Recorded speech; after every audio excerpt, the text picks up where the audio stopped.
Olá, seja bem-vindo ao curso Molde de Injeção Plástica Noções Básicas. Eu me chamo André Ribas e vamos caminhar aí nesse trilho do conhecimento das partes básicas, das noções básicas do molde de injeção plástica. Até aqui, nós já vimos algumas coisas essenciais em linhas gerais e agora nós vamos dar um enfoque maior na parte do núcleo, o núcleo do molde de injeção plástica. Muito bem, nós já entendemos que o molde é composto por três grandes áreas, três grandes zonas de fabricação e desenvolvimento, núcleo, estrutura e acionamentos. E agora nós vamos esmiuçar um pouquinho mais a parte do núcleo, dividindo em três partes. E agora então nós vamos iniciar falando um pouquinho dessa primeira parte da nossa abordagem a respeito do núcleo. Vamos acompanhar. Quando nós vamos falar do núcleo de um molde, nós temos alguns pontos elementares, fundamentais, para que a gente possa iniciar a falar dele. Então, assim, é claro que tem muitas particularidades, porque cada peça é um núcleo diferente, é um molde diferente. Então, a cada peça, a cada desenvolvimento, a cada produto, tem ali um desafio, um conhecimento novo a ser aplicado ou até mesmo a ser desenvolvido. Porém, de uma forma geral, sempre passamos por esses pontos que nós vamos ver agora. Você pode acompanhar comigo aqui e eu também vou escrever aqui no quadro para nós. Então, primeiramente, é o próprio polímero.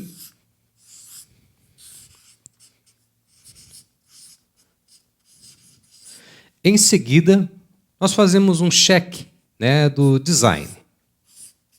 Nós já vamos entender daqui a pouco o que significa isso. Partimos então para mais três pontos muito importantes, que são os negativos, as paredes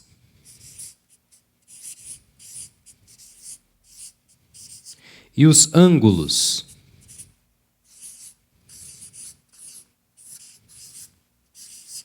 Muito bem. Polímero, um check design, os negativos, paredes e ângulos. São nesses pontos aqui que nós vamos desmembrar um pouquinho mais cada um deles, todos voltados à parte do núcleo do molde de injeção.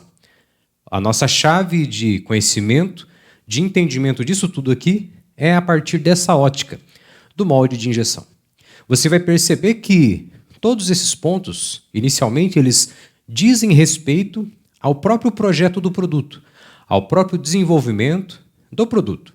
Muito bem, mas vamos considerar que, dentro disso, teriam também outras particularidades. E vamos considerar que quando um produto chega para ser desenvolvido o molde, em boa parte ele já foi pensado, já foi projetado. Porém, quem vai fabricar ou fazer um projeto do molde de injeção precisa validar e confirmar alguns pontos, que são esses aqui que eu coloquei. Vamos lá, então, um por um. Primeiramente, o polímero. Como você pode observar, eu elenquei alguns pontos importantes a respeito do polímero. Vamos acompanhar. Uma análise mecânica da peça. Essa parte da análise mecânica da peça, como eu disse, é bem provável que quem já projetou o próprio produto, quem projetou a própria peça, já tenha pensado nesses aspectos. Muito bem. Mas se a gente está mexendo com o molde, seja no projeto ou fabricação, não custa nada a gente entender um pouco melhor das aplicações, das consequências mecânicas que essa peça vai sofrer. Por quê? Para que então possamos definir o polímero. Você pode me perguntar assim, André, poxa, mas quem já fez o projeto da peça, quem pensou no produto, já deve saber de tudo isso, já deve passar isso direcionado. Eu vou apenas fazer o molde, o projeto, a fabricação. Veja só, teoricamente poderíamos pensar assim, e eu sei que em muitos casos isso realmente acontece. Alguém faz o projeto, faz a peça, pensa em todos os detalhes e apenas entrega essa peça para fazer o molde. Mas estamos no mercado de trabalho, estamos no mundo real, na indústria, e sabemos que, por mais que tenha tido atenção aos detalhes todos desses do projeto da peça, a gente observa que é possível contribuir um pouco mais. Então não custa que nós também possamos olhar um pouquinho revisar e, quem sabe, dar um feedback e contribuir com isso. Ou, de repente, você, além do projeto do molde, você também está atuando no desenvolvimento do produto, da peça plástica. Então, é muito mais válido ainda pensar nisso. Então, a análise mecânica da peça. Quais os esforços que ela vai sofrer, se ela vai sofrer impacto, se ela vai sofrer até mesmo algum tipo de ataque de intervenção química, ou seja, vai estar sujeita a contato com produtos químicos, ou então a trações, a flexões, enfim, toda a parte de comportamento mecânico. E aí vai puxar um pouquinho também da física e de todo esse entendimento de esforços, de rupturas e tudo mais. Tudo isso é muito importante analisar. Para quê? Para que então possa definir o polímero. Por quê? Cada polímero, ou seja, cada composto plástico, que são compostos químicos de cadeias moleculares, cada polímero ele possui características compatíveis com a aplicação mecânica, química, térmica, enfim, todas físicas ou químicas. Existem cada polímero, cada plástico possui características, especificidades adequadas para cada aplicação. Então, no desenvolvimento, isso é importante. E não tem como nós pensarmos o núcleo do molde sem ter isso muito claro para nós. Muito bem, definido o polímero, e mesmo que essa definição já tenha chego a você, é muito importante, então, analisar o datasheet, ou seja, a folha de dados, a folha técnica. Cada plástico especificado, seja um plástico comum, uma commodity, um plástico popular, ou seja um plástico de engenharia, um plástico mais elaborado, possui seu datasheet. Até mesmo alguns plásticos especiais desenvolvidos, é possível ter a compreensão dele a partir da análise das partes dos datasheets e até mesmo da combinação química que acontece. Mas é muito importante, então, uma vez entendido a peça na sua mecânica, definido o polímero com base nessa aplicação, é claro, sem esquecer do custo, não significa que sempre teremos que colocar o melhor polímero, o melhor plástico, porque o melhor é aquele que é o mais compatível na relação aplicação, custo, produto. Então, analisar o datasheet, porque no datasheet do polímero nós teremos todas as características, o detalhamento de todo o comportamento, de todo o comportamento desse plástico, muitas vezes tanto na peça final, já processada, mas também no comportamento desse polímero quando ele vai ser injetado. Então veja só que existem características como viscosidade, densidade, fluidez e tantas outras questões que são muito importantes na hora de entender a aplicação do plástico. E aí então, é muito importante ainda nesse entendimento fazer uma pesquisa de similaridade. O que é isso? É até mesmo pesquisar ou ver peças, aplicações semelhantes, plásticos aplicados para fins semelhantes, para que a gente possa também ter uma referência daquilo que já existe. É claro que existem projetos novos, existem inovações, só que a gente sabe que existe muito material, muito desenvolvimento de referência. Ou seja, muita gente já pensou bastante também e a gente pode consultar esses conhecimentos. Então, uma pesquisa de similaridade, ou seja, o que tem parecido, é muito importante, para que a gente possa dar passos mais seguros aí. Isso tudo dentro do entendimento do polímero. Veja só, nós estamos dentro do tema núcleo.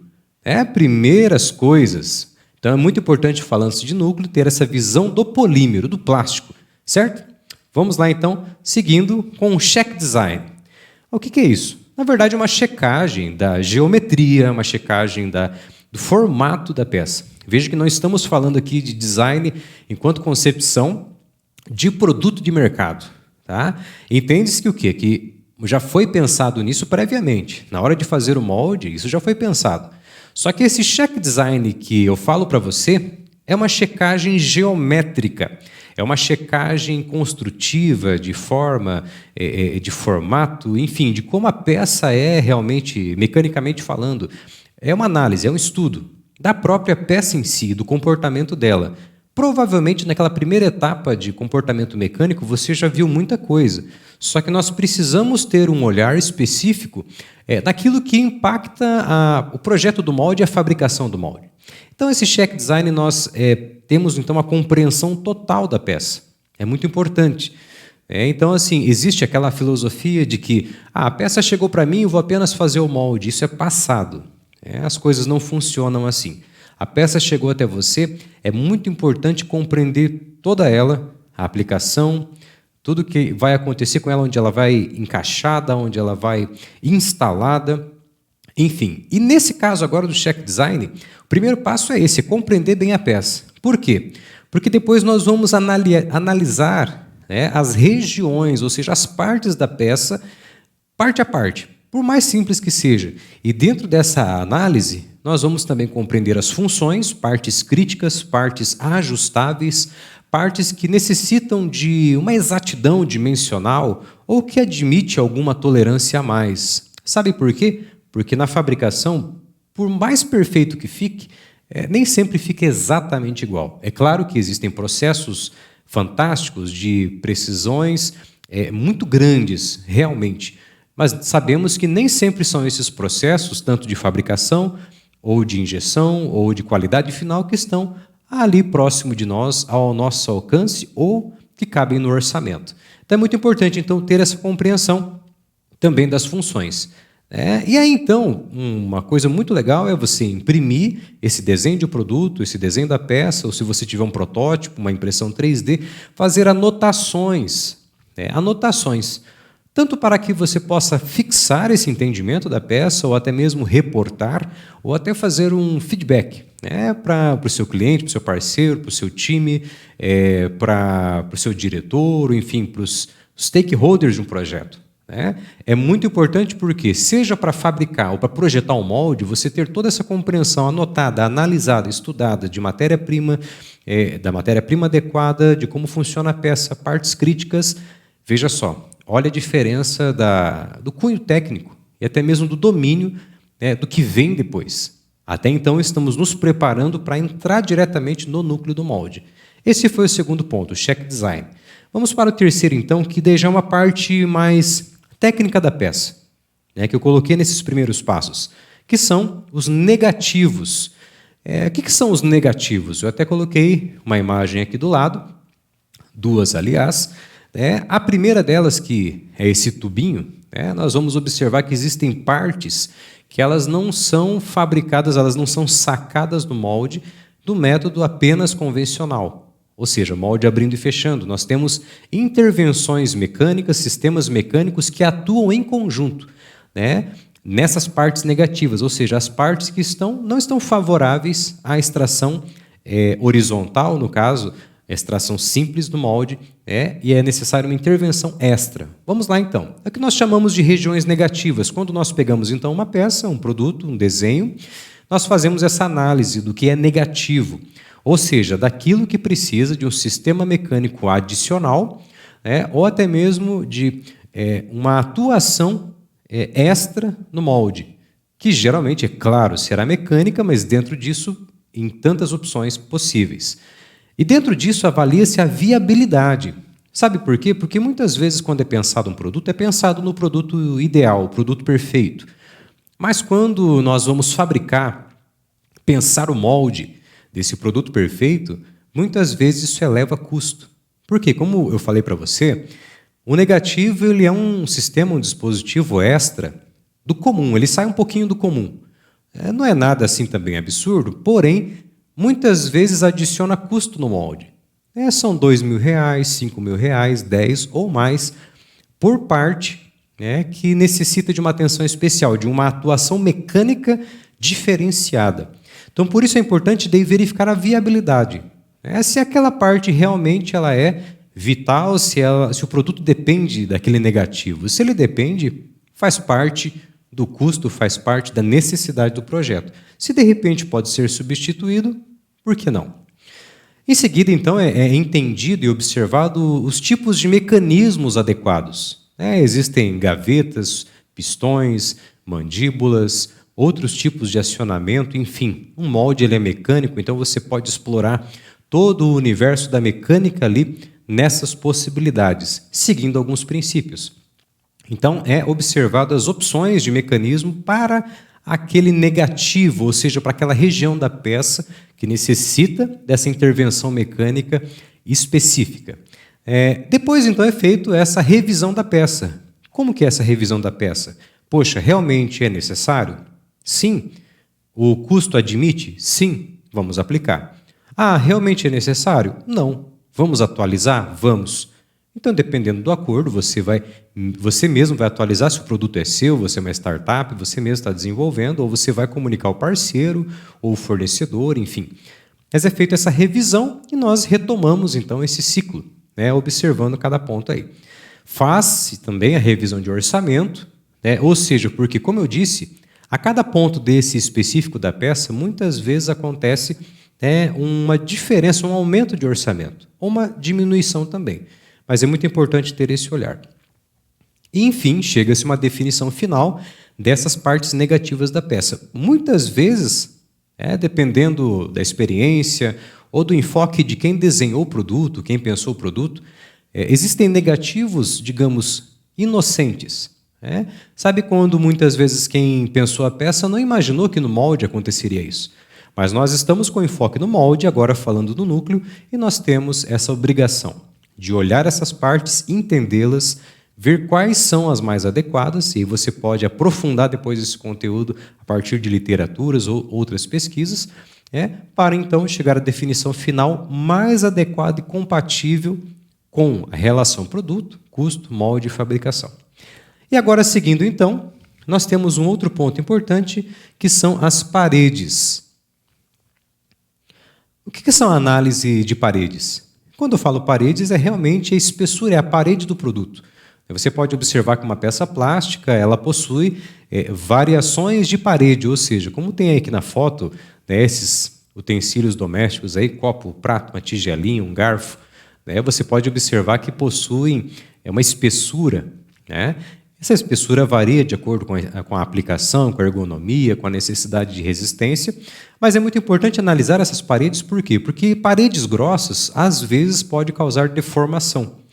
Então, imagine só que na hora do fluxo, na hora que acontece a injeção, paredes muito grossas no processo de injeção e resfriamento, não acontece de um jeito homogêneo, uniforme, então existem regiões que vão se deformando. Então, é muito importante estar atento, consultar e verificar também um material mais adequado, porque existem polímeros que têm mais facilidade de deformação do que outros. Porém, às vezes, dependendo da aplicação, não dá para trocar por um outro. Então, é necessário revisar o projeto e verificar onde existem essas paredes grossas que podem causar a tal da rechupagem. Rechupagem é aquela deformação como se fosse um afundado na peça, em algumas partes da peça. Não sei se você já viu, por exemplo, isso acontece muitas vezes em peças de custo mais acessível ou de algumas aplicações em que você olha a peça e observa que tem um certo afundado. Um afundado que não foi assim proposital, não foi pensado. Isso se chama a rechupagem. Muitas vezes afeta a estética. Em alguns momentos não muda nada. E também analisar as paredes finas, porque paredes finas também podem ser problema. Que tipo de problema? Requerem muitas vezes recursos nos moldes que encarecem também o molde. E se não é necessário, por quê? É claro que se é necessário e faz parte do projeto, faz parte do produto final. Não tem como fugir. Então o molde vai precisar estar preparado para isso, com sistemas de injeção, de refrigeração, materiais adequados para esse fim. Mas se não é necessário uma parede tão fina, por que então ter? Ah, André, o que é uma parede fina? Vamos falar assim que abaixo de 1,2 milímetros já estamos falando de paredes bem finas. Porém, isso depende. Uma coisa é uma parede fina numa extensão de 5 milímetros, outra coisa é a extensão de 200 milímetros. Então, ou seja, a proporção das coisas muda muito. E para isso existem simulações de injeção, existem softwares que dão também um feedback muito certeiro para que auxilie na hora de elaborar o projeto. E, por fim, a questão das paredes pode ocasionar um desbalanceamento na própria injeção.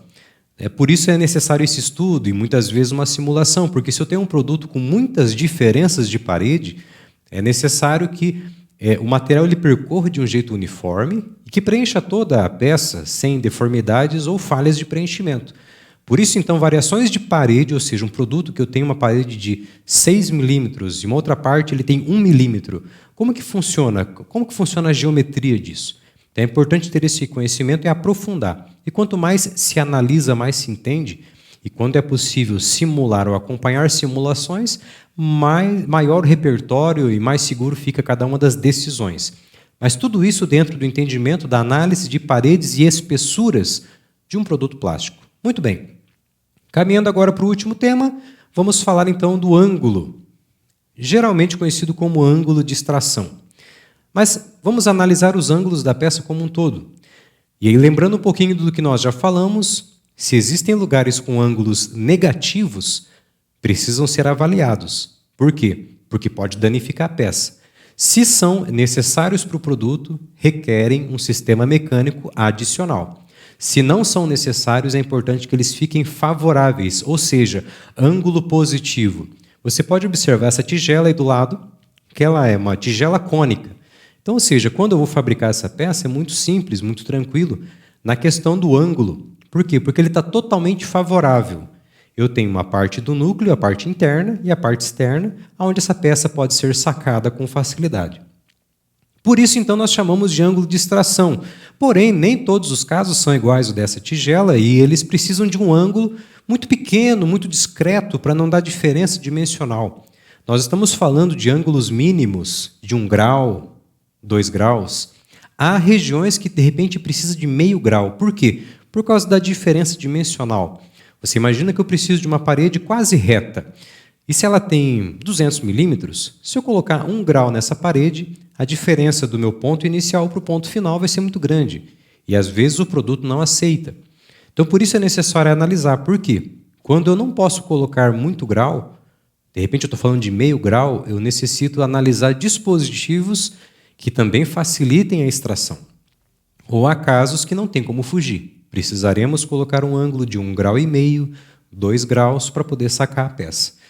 Muito bem, então, ou seja, porque pode acontecer partes forçadas. O que são partes forçadas? Quando a peça plástica resfria no molde, como eu não tenho ângulo que facilita tirar essa peça, ela agarra no molde nessas partes retas. E conforme ela é sacada, extraída do núcleo, extraída do molde, ela pode riscar, quebrar ou simplesmente vai forçar e sair. Isso vai depender também do comportamento do material e da geometria da peça. Então, ou seja, como eu disse, pode causar rabiscos ou avarias dependendo da ocasião, dependendo do tipo.